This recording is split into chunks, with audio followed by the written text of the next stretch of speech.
All right, what's up guys? Welcome back to another video. This is gonna be a quick hitter. I wanna jump right into it. I wanna talk about what it means to be winning, what it means to stay on offense, what this means for me, what I'm doing, what I'm not doing, and at the end I wanna talk about momentum and confidence and how those two kind of intertwine. So let's jump right into it. The first part, I wanna talk about what is winning to me. To me, I think it starts in the morning. I think when I'm winning, and this is what I'm doing currently, I'm just flying out of bed. I'm on fire when I wake up. I cannot wait. I burst out of bed with this energy and this intensity and this passion.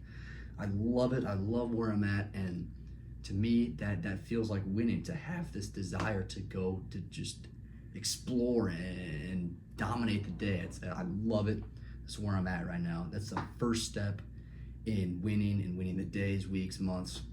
Now, granted, there are a lot of steps that come into getting a good night's sleep and being able to jump out of bed with this intensity. You know, you have to have your consistent sleep schedule. You have to be mindful of your diet, what you eat. You have to be cognizant of your screen time, of your alcohol consumption, regular exercise. There's sunlight viewing. There's 1,000 different things that go into getting a good night's sleep. Long story short, I'm doing the little things right that allow me to get this good night's sleep and wake up refreshed and invigorated. So that's what winning feels like. That's the very first step. The next part, what is winning to me? It's making these videos. It's not being afraid to express myself and live through my authentic self, right? It feels good to come on here and make these videos. I'm not afraid to pursue the many things that interest me. This is me on offense right now, is coming on here and exploring my passions and coming on here talking to you guys, making these videos.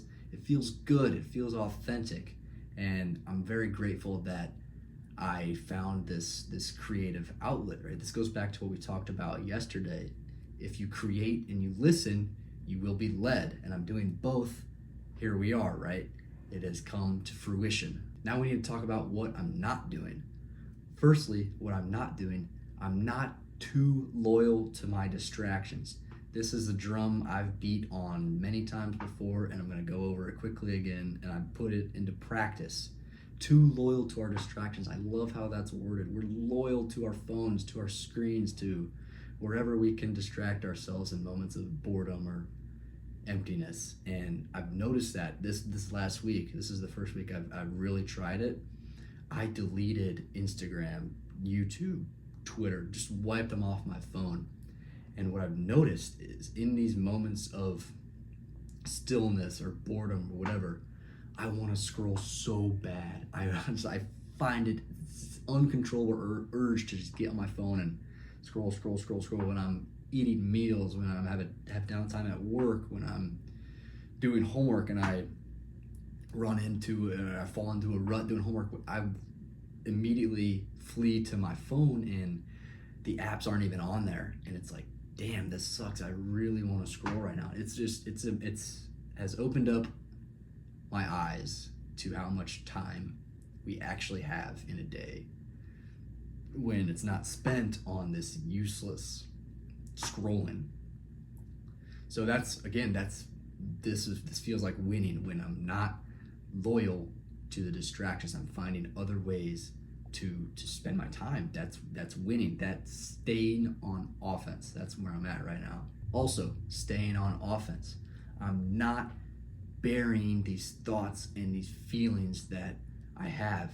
I examine them in my morning pages. I interrogate them impartially. It's important to remember not to judge these thoughts and these feelings that we have. To do so would be to let them in the back door, right? They're gonna find their way in anyway. We examine them and we find the source and we address it. That's how we deal with these negative thoughts and these feelings. We're not always our thoughts. Remember, self one versus self two. We can't let self one dominate self two, and self two comes out when we write, when we read, when we take the time to listen.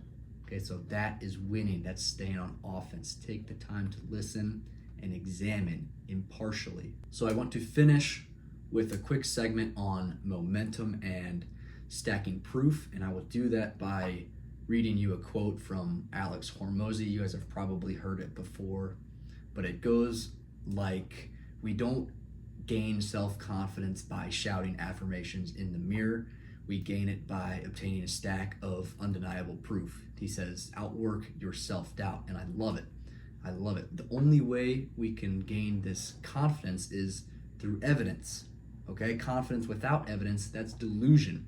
So how do we gain this confidence? We have to do the things we say we're going to do. Every time we don't, it's a little blemish, it's a scrape on our subconscious, and this leads to self-doubt downstream, which leads to further inaction, right? Every time we do something we are building a little momentum. We're stacking the proof. We are who we say we are, and this leads to a bulletproof confidence.